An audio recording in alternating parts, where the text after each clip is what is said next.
Hello भन सन्चै हुनुहुन्छ? टाउको दुखिरहेको छ त ठिकै छ तिमीलाई? मलाई नि सन्चै छ। तिहार त आयो त।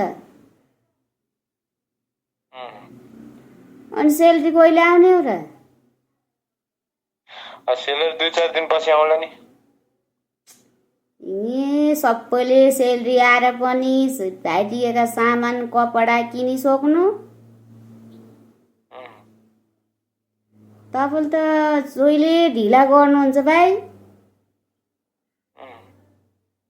कहिले पठाउनुहुन्छ त?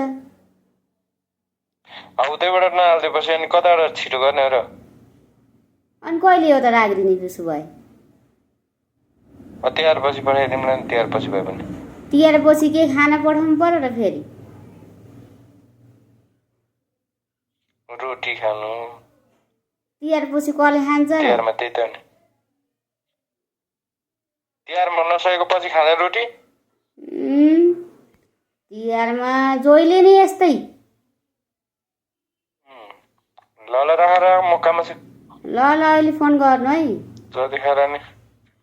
जतिखेर फोन गर त्यही पैसाको बारेको कुरा छ।